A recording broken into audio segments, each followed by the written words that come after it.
Hello, my friends, and welcome back to another episode of the Get Out of Your Own Way podcast. I'm your host, Sam DeSalvo. In this podcast, we get to talk all things healthy living. So that includes business, wellness, motivation, and productivity.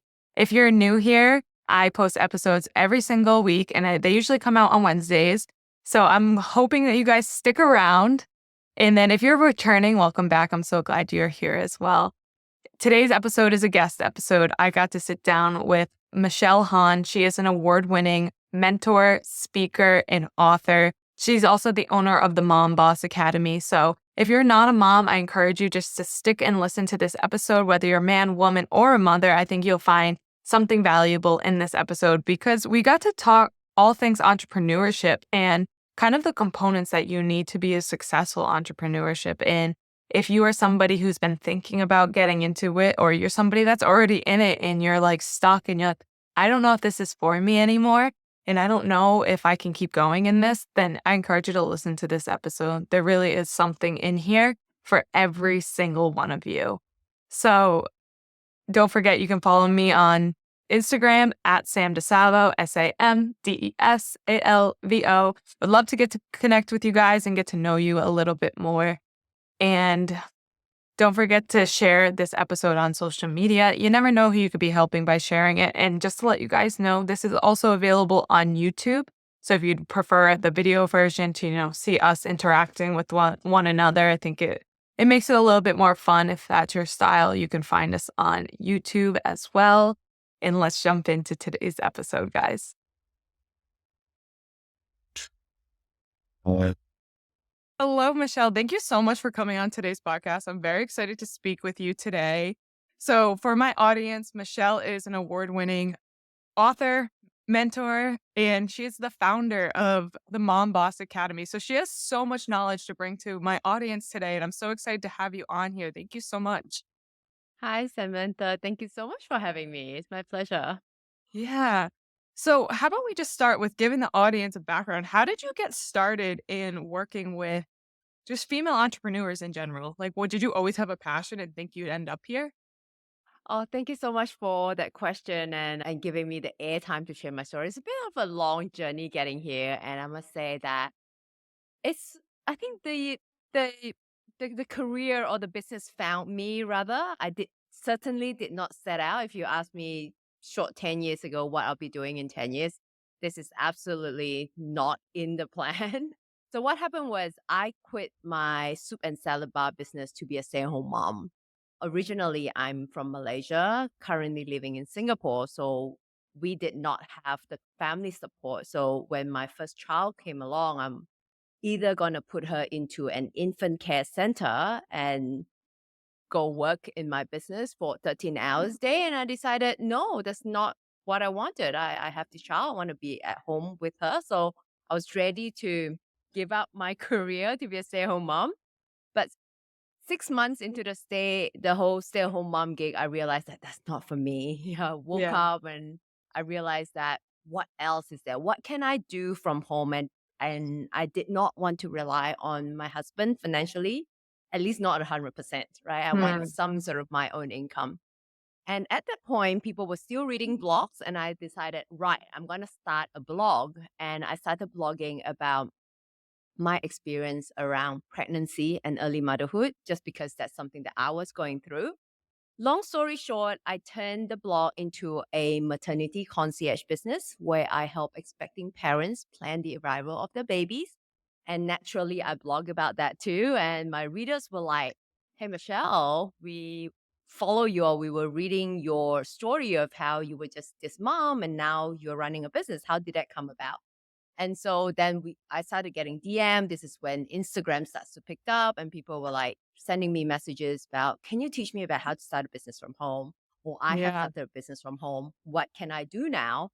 And so then I started consulting one-on-one. And I realized that now it's still taking a lot of my time away from my child. What can I do about it? So just right at the start of 2020, the start of COVID, we start launching our very first online program.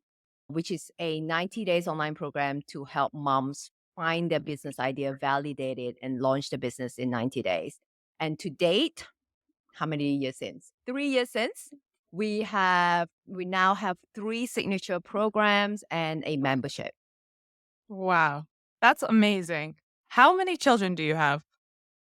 I have three now. 3 now. So you started all of Yeah. this when you only had one little girl, One I'm when assuming?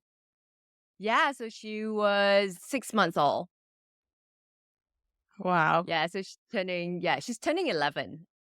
So it's like, yeah, That 10 and a half years that I've been doing business from home. So way wow. before, COVID, when people were like, oh, this, work from home sort of things, I started doing it like 10 years ago. So this is Yeah. nothing new to me. Did you find that your business picked up when COVID happened? Because a lot of more people were, like, transitioning to working at home. Yeah, I must say it turned out to be sort of like a good timing for me.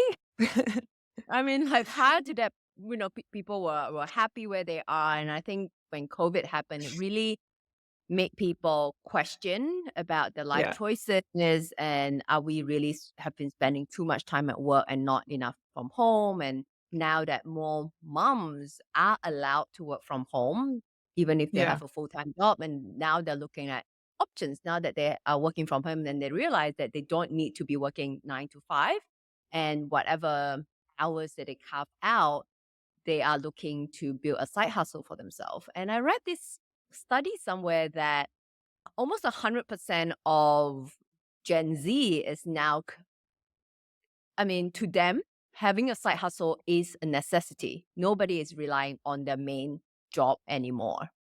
Yeah. Yeah. Wow. Okay. So, first of all, to all my listeners who are listening to this, I just want to mention that it is 10 p.m. for Michelle right now. She's like she said, she's in Singapore. So she is a trooper for hopping this on this call right now. I'm just like kind of getting my day started and she's ending her day. She's heading to bed after this. So she's such a trooper for hopping on this call with me. Oh, Um thank you. I'm just pumped to be here. I'm just like, okay, let me just yeah, I'm just happy to be here and sharing my message. Thank you. wow. That's so great. And so I know that you kind of started your passion when you became a mom, but do you help other women or do you mostly focus with just moms? I focus on just moms just because I know what they're going through, the constraints that they may have.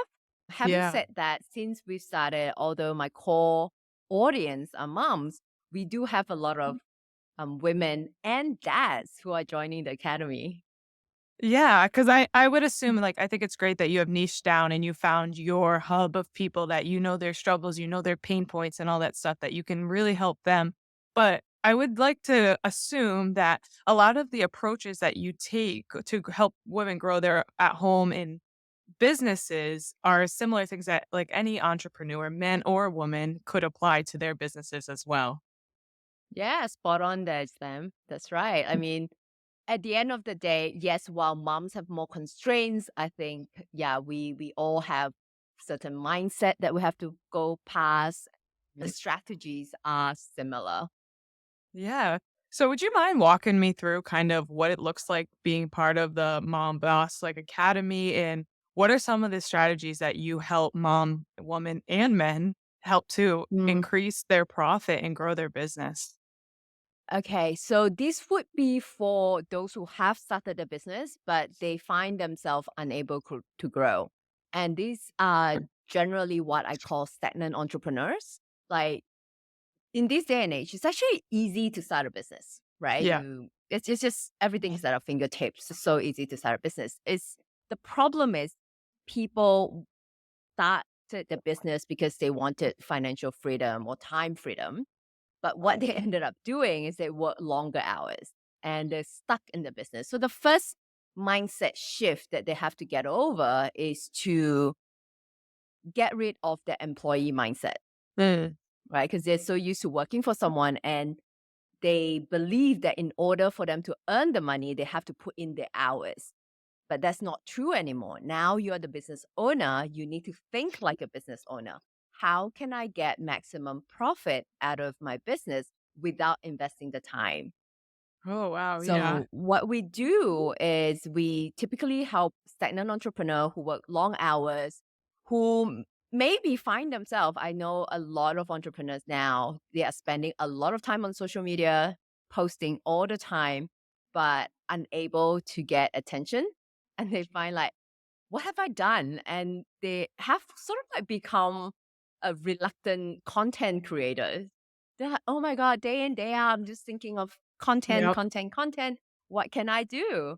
And so what we do is we help them really think about what sort of assets that you can build into your business. And if you really think about it, it is the assets that help us gain wealth. It's not the effort. It's not the time that we need to build in. So there are 6 assets that we need to build into our business. And this is typically the 6 areas that we help entrepreneurs in reaching more people and also increasing profit without putting in more time. And number one is clarity. And without clarity, you can't have the other 5 pieces. So number one is clarity.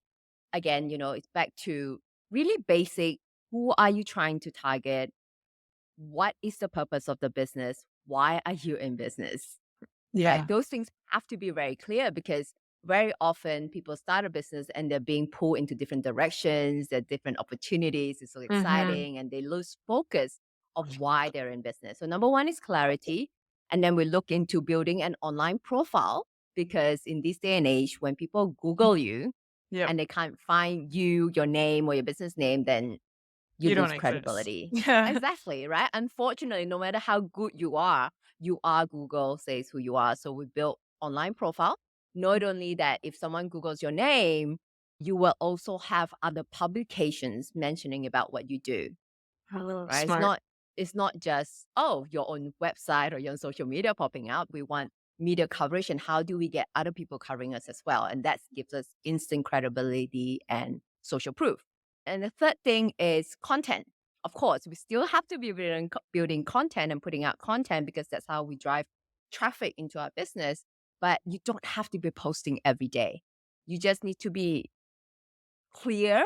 Of course, you need to have the piece of clarity first. And then now that you have your online profile, your brand story, now you can create compelling content to drive the intended audience to you, right? It's not about going viral. There's no point Yeah. going viral if they're not your customers. And then we Exactly. have offers. Of course, we need to put out amazing offers. Only then, right, we will build our online funnel. And a lot of time people don't have a good funnel. They drive people to like maybe the Amazon shop or in Asia specifically, it would be Shopee and Lazada. And it's really a marketplace where you spend all your money and effort trying to drive traffic, only to drive people to a marketplace and they get competition things popping out and your Yeah. traffic went nowhere, right? And after that, the last piece of how you can grow is, of course, partnerships and collaborations, Mm. right? I mean, So smart. yeah, because a lot of time people are like, oh, I want to grow and I need to go into partnerships, but they don't have all these assets backing them up. So even if you go to an affiliate and an affiliate done the best, do the best to promote you, but whoever they promote you to is going to research you, is going to drive them somewhere. And if you drive them nowhere and it won't end up converting. So there's no point forming partnerships if you don't have all these other places in place. Yes, So in a absolutely. nutshell, that's it. And as a business owner myself, I definitely can see how all those pieces work together to kind of create a really Mm. good business plan. So, in the Mom Boss Academy and what you do to support entrepreneurs, are these pieces, these components, things that you help them build out? Yeah, yes.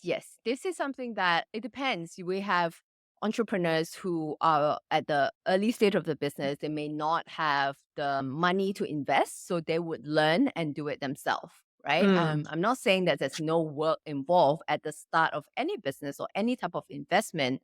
You need to put in the work. But over time, if you are working on the right things in your business, over time, you can spend less and less time on it because this thing would be working for you.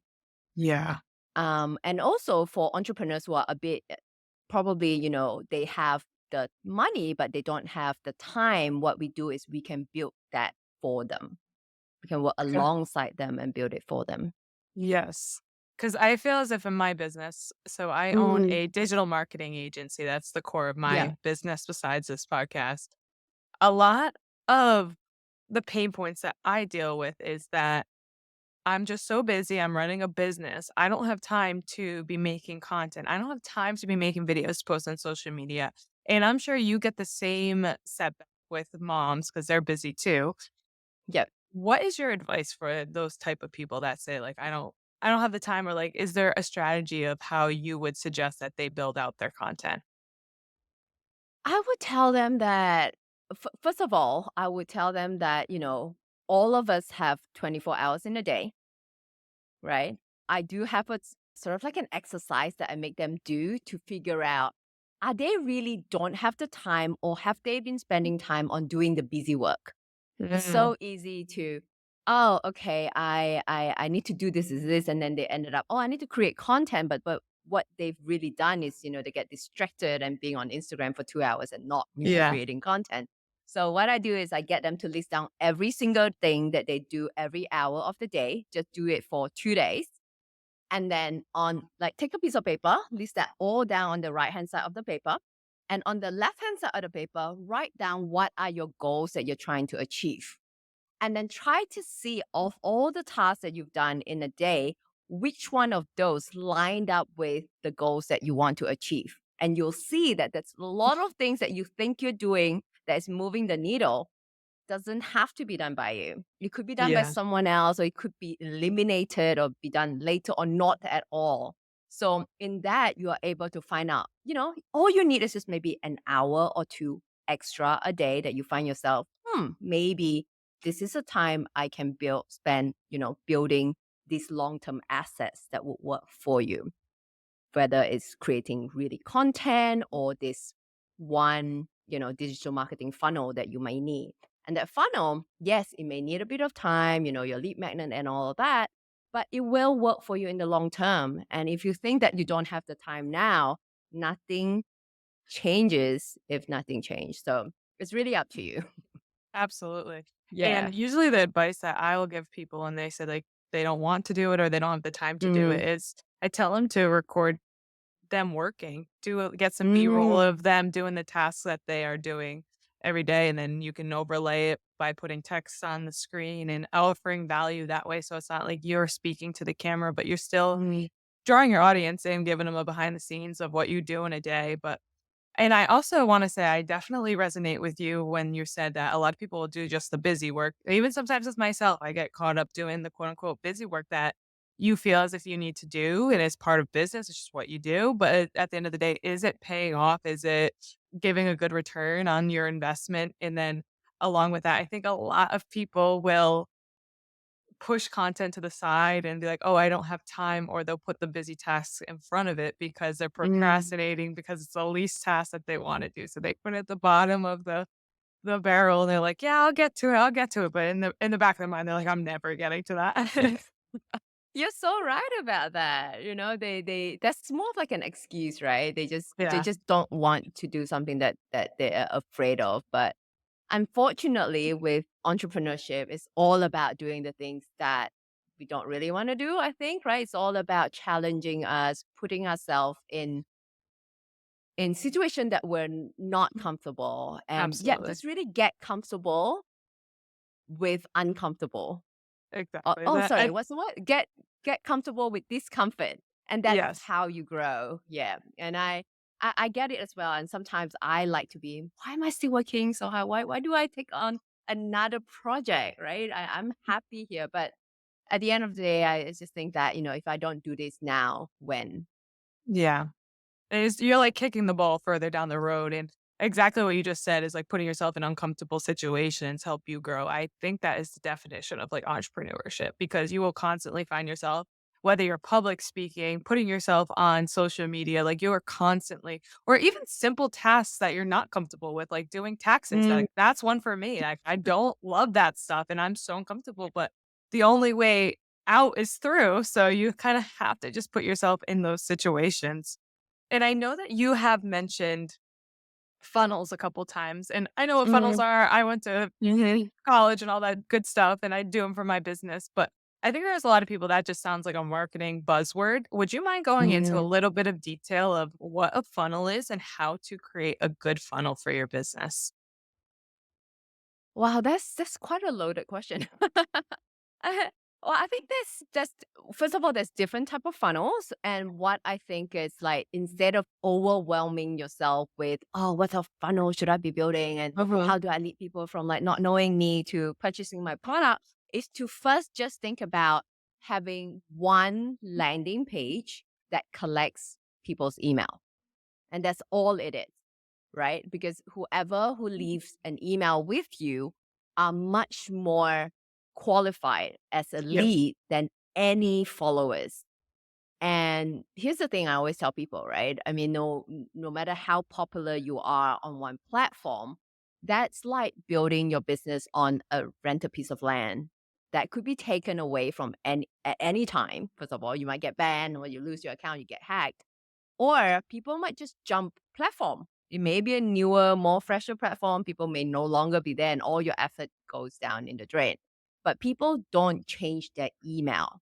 And once you have their email, you can continue to market to them for free because almost free, right? Unless you count the cost of a email CRM software. But otherwise, people don't change their email, and you can continue to market to them by sending, whether you send once a month or once a week newsletter offering Mhm. them something of substance.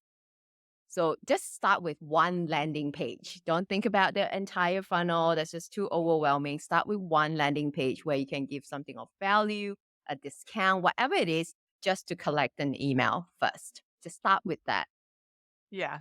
I think that was a great way that you just broke it down. I know that was a loaded question and there's so much detail that can go into a funnel, but I think the best way to define what a funnel is just taking cold leads and Mm, funneling, again, there's the word, but funneling down to qualified leads that people that might mm-hmm. actually be able to or want to buy your products or services. It's like kind of the best way Exactly. to define that.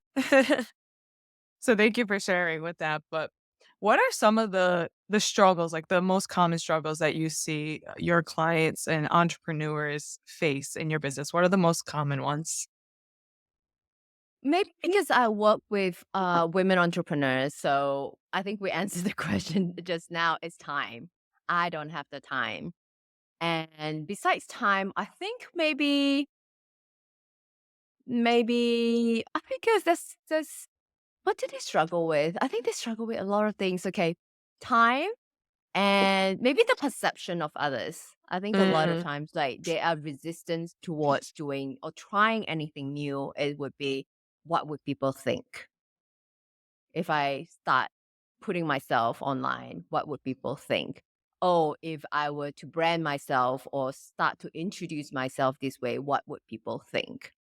So there's a lot of that internal kind of struggle to mm, to step into a new identity for themselves. yes. And I here's the thing. Yeah, and you can't grow and become who you want to be unless unfortunately you kind of have to become someone else, right? You got to be that someone else to achieve whatever it is that you can achieve. You do need to leave some parts of yourself behind, and especially if you want to deal with, what other people would think, and that would definitely hold you back. And like it's already hard to sort of get over yourself and then to let alone to sort of deal with other people's mm, opinion. yeah.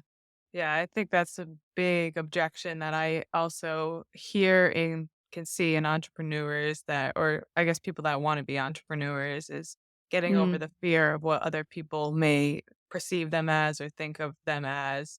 So, besides what you kind of just said of you have to step into a new version of you if you want different for your own life. What are the actionable pieces of advice you would give somebody to kind of get past those roadblocks? For myself personally, I need to, I think what's the common thing that they would say is I'm not confident enough. I have this imposter syndrome. And personally, I feel that as well. But at the start of my career, in the middle of my career, and still to these days, at certain situation that I find myself uncomfortable with, that when I am not sure what am I doing here, and that's when those fears or those self doubt starts to creep in.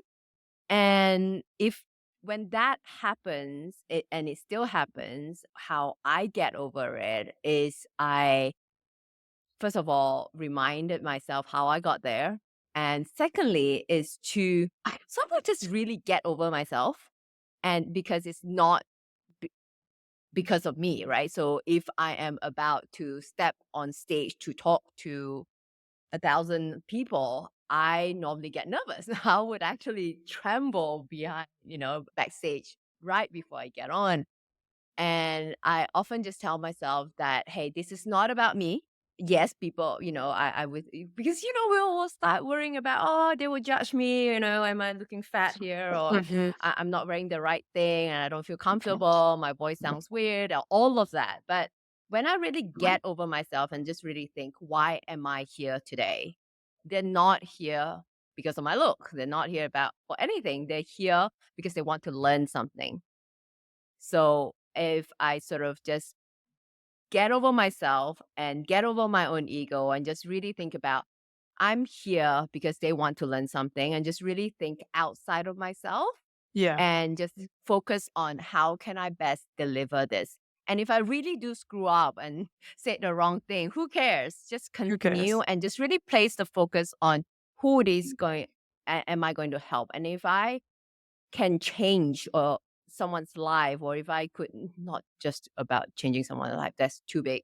If I could just make one person out of 1,000 have an aha moment and do something else, or have gained more confidence, and then I have done my job. And that's all I'm hoping for. So I think when that happens, I think the more you put yourself into situation and scenarios like that, the more you practice, the more you become confident. And I think confidence doesn't come from, oh, you wake up one day and, today I'm confident. It's just really have that self integrity. I think the more you tell yourself, what am I going to do? And you do it to your best Mm. ability, that's how you become confident. Absolutely. I definitely agree with that so much. So, so much. And I also would like to add that that is kind of how I got past my fear with public speaking and Mm. even my ability to post on social media. I think people are like, how do you do that? Like, how do you get yourself talking on camera or whatever?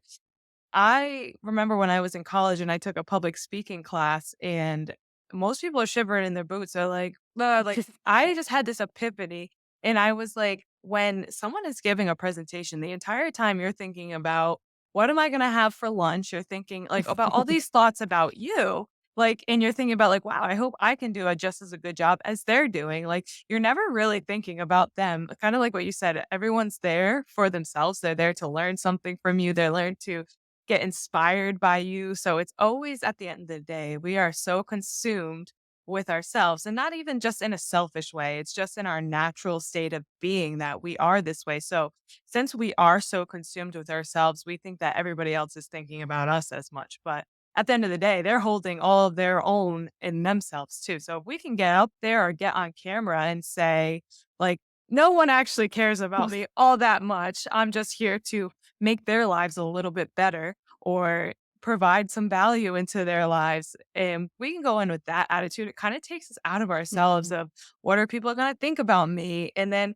after they scroll past you or leave the conference or whatever it may be, I'm sorry, you're a second thought. Like you're gone in the wind. They're on to their next thought anyways. So like, it's kind of just one of those things that Mm. you will over time, I think if you kind of have the mindset that you were just talking about and what I just mentioned, if you keep that with you, you tend to, I guess, care a little bit less of what other people think about you. And instead, you think about what kind of value can I bring to the world? And also, what you just said, this is my last point before I move on, but how can I just help one person? Just Mm, keep it small. If you just have the mindset, if I could leave, this earth and just I helped one person make their lives better. I made an impact on one person instead of quantifying it until I need 100K followers to say I made it until I need 100K followers to say I'm worthy to be posting content. Like, no, if you have like me, I have 1,500. If you have 1,500, that's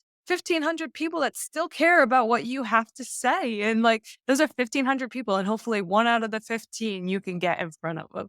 So yeah. Yeah, I that's just so said a right. lot, but Yeah.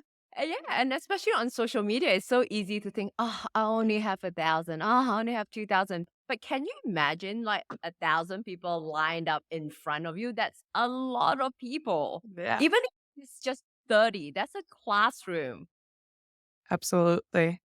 That's so amazing. So, I have another question for you. So, if there are women or men, just entrepreneurs in general, and they want to align their business with their purpose and kind of create a legacy like you have in your business, I Mm. know that you're very strong on that.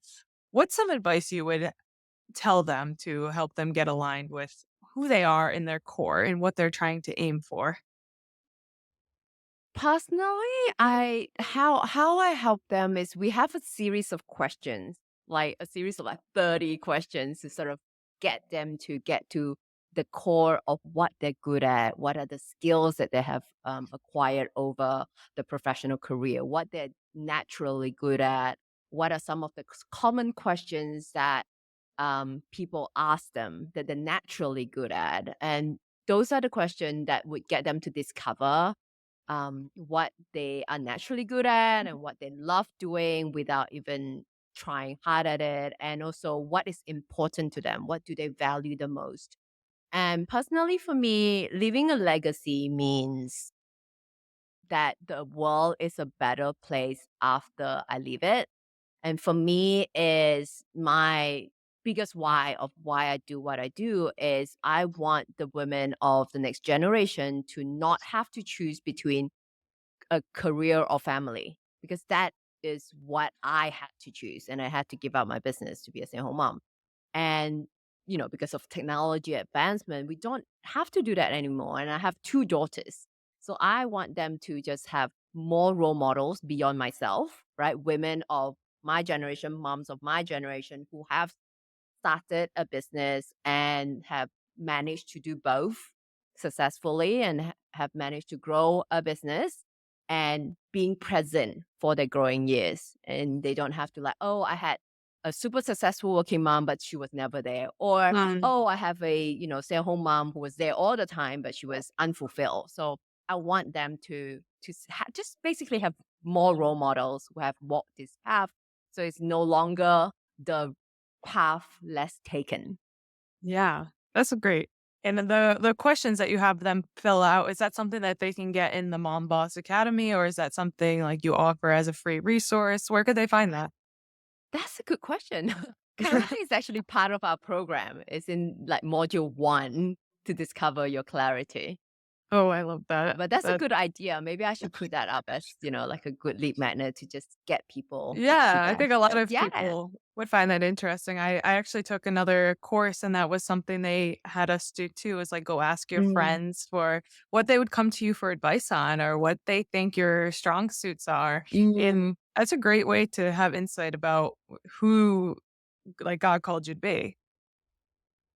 Yeah, because very often we don't realize that, especially women, we often sort of just brush it off. Oh, that's just so easy. Why would someone find value in that? Right? You have moms Mhm. who just could cook amazing, 4-course meal every night, and they think like, oh, that's just something that I've been done for the past 10 years, without realizing that, hey, that's something that people would be interested in learning. What comes Yeah. easy for you may be difficult, and people find value, and people may pay for that. For sure, for sure.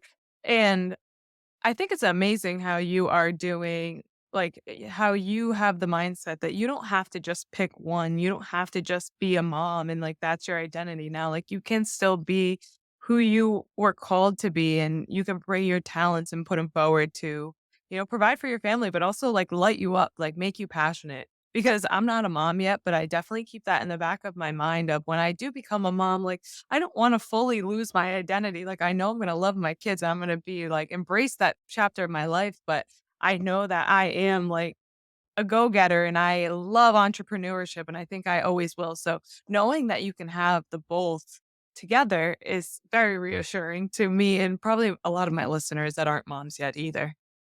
Oh, I sure hope so.